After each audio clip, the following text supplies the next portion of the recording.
अस्सलामुअलैकुम। मोहम्मद अज़हर सिद्दीक अपने programme mess fuse के साथ हाजिर खिदमत है। 29 अप्रैल 2022 रोज़ जुमा। मैंने तो अपनी पूरी एनर्जीज लगा के केस बहुत मेहनत के साथ मैंने बहस किया है। हमजा शरीफ के तीसरी दरख्वास्त हल्फनामे के हवाले से पहले मैंने मीडिया से गुफ्तगू की है, ज़रा वो सुनिएगा। कोर्ट के सामने हमजा शरीफ की तीसरी आईनी दरखास्त की बहस हुई। मेंबर पार्लियामेंटेरियन की तरफ से मैंने दलाइल दिए और अदालत के सामने मैंने ये रखा कि ये दरखास्त नाकाबिले समात है। जो दोनों हाई कोर्ट के पहले ऑर्डर हैं वो दोनों ही एक दूसरे से मुतजाद हैं।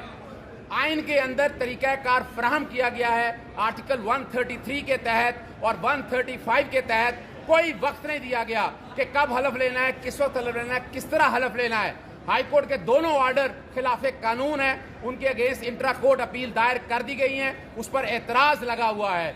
इसके अलावा यहाँ जमहूरियत के दो रुख जो दिखाए जा रहे हैं कि इलेक्शन चैलेंज करना, मैं आपको बता दूं कि सूबाई असेंबली के इलेक्शन अलहदा से चैलेंज करने जा रहे हैं। दो मेंबर पार्लियामेंटेरियन की तरफ से तफसीलात मांगी हैं और बाकायदा स्पीकर को डिप्टी स्पीकर की नाहली के लिए सबसे पहले खत लिखा जा रहा है। डिप्टी स्पीकर की नाहली के लिए सबसे पहले खत लिखा जा रहा है और उसके बाद ये मामला लेके आ जाएगा। ये ऑर्डर जो हुक्म अमल दरामद कराना है, दो तरीके हैं। ये सुप्रीम कोर्ट के पास आइन के आर्टिकल 187 के तहत इख्तियार है। हाई कोर्ट के पास ये इख्तियार कोई नहीं है। इसलिए इख्तियार नहीं है कि 4 घंटे या 5 घंटे बाद या 10 घंटे बाद जजमेंट इंप्लीमेंट करा दें तो फिर सुप्रीम कोर्ट खत्म हो जाएगा। सुप्रीम कोर्ट के पास इख्तियार है। इनका तरीकाकार क्या है कि आर्टिकल 204 के तहत समझते हैं तो तीन अदालत की दरखास्त दायर करें। हाई कोर्ट के पास ये बिल्कुल इख्तियार नहीं है कि किसी को कहे इसको हलफ लेना है या इसको हलफ लेना है। ये दरखास्त नाकाबिले समात है। ये जरा आपके सामने जिस था फैसला, जब ये प्रोग्राम चल रहा होगा, रिकॉर्डिंग पहले हुई, पहले बता दूं फैसला तवक्को क्या आ सकता है। मैंने एक ट्वीट किया है, वो हो सकता ट्वीट गलत हो। देखिए, लोगों ने किसी ने इन्फॉर्मेशन दी है तो मेरे तक अगर आ गई है तो बहसीत एक इन्फॉर्मर या एक सब जो कि यूट्यूब चैनल है मेरा, इन्फॉर्मेशन देना है। वो ये है कि इतला है शायद वज़ीर आला कालफ चीफ जस्टिस लाहौर का हाई कोर्ट उठाएंगे, इसलिए कि ये सच खुद नहीं सुना, पता नहीं, मैं ये तो किसी ने इतला दी, लेकिन मैंने इसके बाद कहा कि मैं नहीं समझता कि फ़ैसला ऐसा होगा। हमजा शरीफ की दरख्वास्त नाकाबिले समात है। एक ही मौजू पर 3 आइनी दरख्वास्त नहीं आ सकती। तौहीन अदालत की दरख्वास्त एक आइनी रास्ता है। ये दोनों ट्वीट बैकग्राउंड पे चल रहे होंगे। ये मैंने अपना नुक्ता नज़र दे दिया। फ़ैसला क्या आएगा कौम सारा देख लेगी। 3 पॉसिबिलिटीज़ मैं समझता हूँ। एक तो मैंने बता दिया है कि आइन में इबाहम कोई नहीं है, कोई वक्त नहीं मुकर्रर किया, कोर्ट कैसे वक्त मुकर्रर करा सकती है। दूसरा, हाई कोर्ट सदर और गवर्नर के ख़िलाफ़ कोई कार्रवाई नहीं कर सकती है। अगर ऑप्शन कोई है तो वो तौहीन अदालत की कार्रवाई बनती है, अगर बनती होगी। हो सकती या ना हो सकती है एक अलहदा इशू है। मौजूदा हालात में ऐसे हालात और वाक़यात नहीं हैं। मैंने जो टोटल बहस, बाकी जिनकी बहस है मुझे उससे कोई लेना देना नहीं। मैंने आज अपनी बहस आपके सामने रखनी है।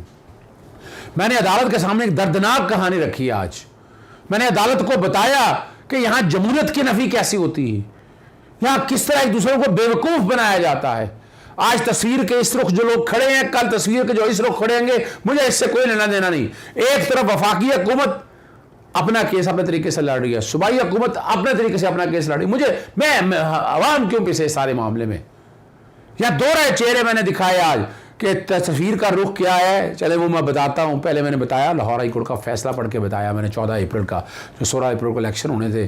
डिप्टी स्पीकर के क्या क्या जिम्मे लगाई, डिप्टी स्पीकर ने वो सारी वायलेट की। Honest, free and fair election होने थे, मगर उसने क्या किया, 200 बंदे अंदर बुला लिए। उसने क्या किया, लॉबी में इलेक्शन किया। उसने क्या किया, वोट नहीं पड़ने दिया। उसने क्या किया, पुलिस और कंटेंजेंट्स को अंदर बुला के जख्मी किया इस्मा अमजद। ये सारा कुछ मैंने रिकॉर्ड पे, प्रिविलेज मोशन ये आया। प्रिविलेज मोशन में मैंने फिर ये बताया कि ये अशतर साफा कहते हैं कि यहाँ हुकूमत कोई नहीं। मैंने आइन का आर्टिकल 133 पढ़ के बताया। मैंने आइन का आर्टिकल 130 सब आर्टिकल 5 पढ़ के बताया। ऑटोमेटिक नहीं है, ये ऐसे आना है, गवर्नर ने कॉल करना है, गवर्नर को इख्तियार दिया गया। बाकी अलफ सारे हैं ऑटोमेटिक, ये ऑटोमेटिक नहीं है अलफ। और उसकी एक पीछे एक मंतक है। मंतक क्या है यहाँ मैंने बताया कि डिप्टी स्पीकर को मैंने ख़त लिख दिए हैं, उसने जो किया है, और मैं उसके खिलाफ़ कार्रवाई करूँ, उसकी नाअहली के लिए दरख्वास्त देने जा रहा हूँ मैं। और स्पीकर को हो सकता है मैं कल तक दरख्वास्त दायर कर दूं। फिर ये इलेक्शन भी आने वाले दिनों में चैलेंज करने वाला हूं, पूरे का पूरा इलेक्शन ये चैलेंज करना पड़ता है। टेंटेड इलेक्शन है, ये फ्रॉड हुआ है, ये कौम के साथ जुल्म हुआ है। फिर मैंने बताया एक तस्वीर का रुख तो जमहूरियत याद है, तस्वीर का दूसरा रुख याद नहीं आता। एक बड़ी सियासी जमात जिसके चंद लोग पैसे दे के खरीद लेगी है और ऑपरेशन रजीम के जरिए टप्पल करने की बातें की गई। जब जमहूरियत का हिस्सा आज वो अपना रजा रबानी बड़ी जमहूरियत की बातें करता है, तस्वीर को उस रुख जाके देखें जब वो कहते थे डिफेक्शन नहीं होनी डिफेक्शन और हॉर्स ट्रेडिंग नहीं होनी है, आज वो कहते हैं बिल्कुल जायज है। इसको जमहूरियत कहते हैं, जमहूरियत का नंगा करके रख दिया मैंने। ये बेवकूफ बनाने की बातें हैं। उस वक्त जब चार्टर ऑफ डेमोक्रेसी लिख रहा था वो आर्टिकल 21 बैकग्राउंड पे चल रहा होगा और 23 भी, इसमें क्या कहा था, पार्टी मैंडेट बना जाएगा, करप्शन नहीं होगी, हॉर्स ट्रेडिंग नहीं होगी, डिस्क्वालिफिकेशन स्टैंडर्ड होगा। ये वो सारी चीज़ें रिकॉर्ड के ऊपर मैंने रख दी हैं। यही मैंने अदालत को बताया।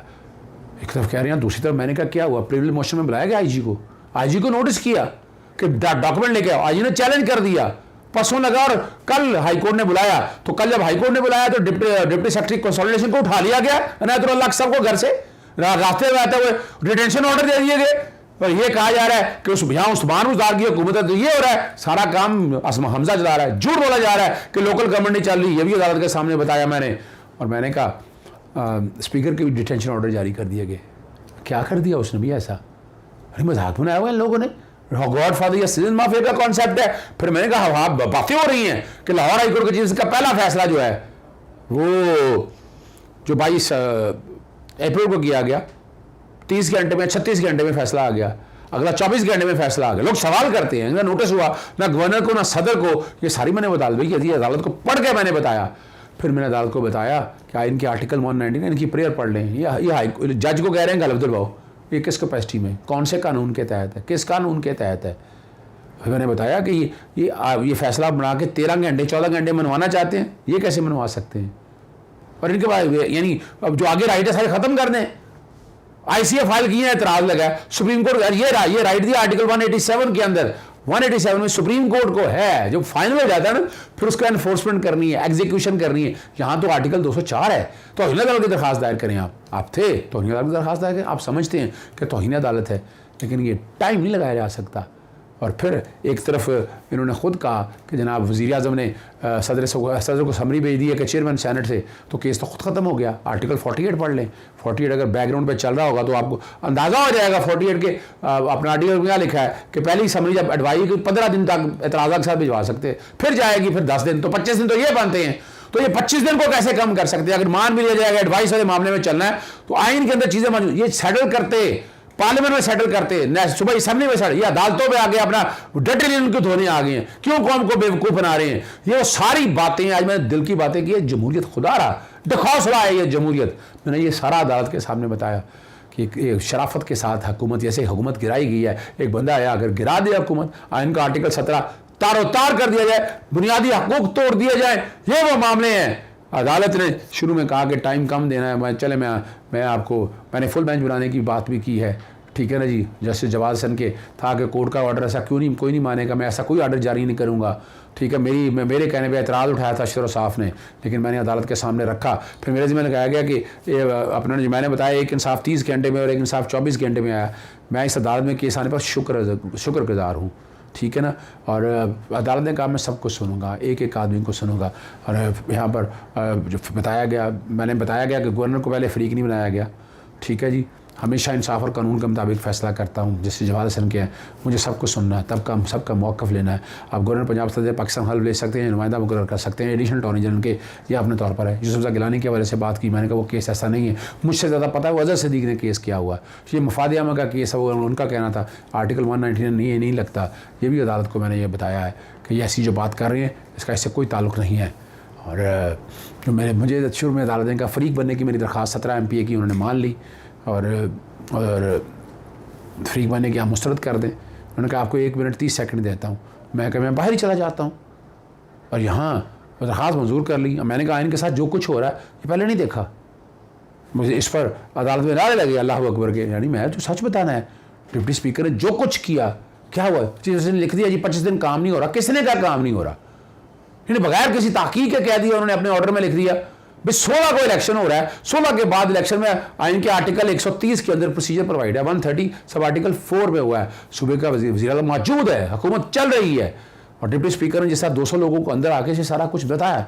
और ये सारी चीज़ें हैं, आसिया अमजद के हवाले से मैंने बताया, सेक्रेटरी असेंबली की नज़रबंदी के हवाले से आया, अदालत ने तस्वीर के दोनों रुख देखने हैं, मैंने अदालत को ये भी बताया। और अदालत बुलाती है कोई नहीं आता, उस्मान वज़ार बैठा हुआ है, लेकिन हुकूमत ये चला रहे हैं, हमजा शरीफ चला रहा है। आज ये इनकी बात मानता है, ये कौन कह रहे हैं, नाम का रखा हुआ उन्होंने, ये गैर मामूली हालात में गवर्नर ने सदर पाकिस्तान को ख़त लिखा है। ये चाहते हैं कि हाँ जैसा हम चाहते हैं वैसा हो, ऐसा तो नहीं हो सकता। उन्होंने खुद सदर को एडवाइस भेजी, अब ये खुद भाग रहे हैं, मौजूदा सियासी जमात ख़रीद कर अपने साथ मिलाए हैं, ठीक है ना जी। और देवने गवर्नर पार्टी नहीं, सदर पार्टी नहीं, और ये मामला ये चल रहा है उसके बगैर ही हाई कोर्ट फाइनल अथॉरिटी नहीं है। ये कहते हैं ज़बरदस्ती असला दिखाकर अमल दरामद कराएं, अभी तो सुप्रीम कोर्ट जा सकती है, इंट्रा कोर्ट अपील है, ये सारा कुछ ऐसा है। अगर ऐसा हुआ तो सब अच्छा है, मैं सुप्रीम कोर्ट जाता ही नहीं। मैं बात बड़ी वाज़ेह है कि मेरे पास जो रेमेडीज़ है रेमेडीज़ वही लेनी है, और रेमेडीज़ वो लें खुदारा जो हालात और वाक़यात के मुताबिक आइन की पासदारी करें। ये मामला बड़ा है हमका, सारे नकात पे लार्जर बेंच बन के ये सारे मामला को देखें तो आपके सामने बहुत सी चीज़ें आ जाएंगी। इजाज़त चाहूँगा, अस्सलाम वालेकुम, अल्लाह हाफ़िज़, पाकिस्तान जिंदाबाद।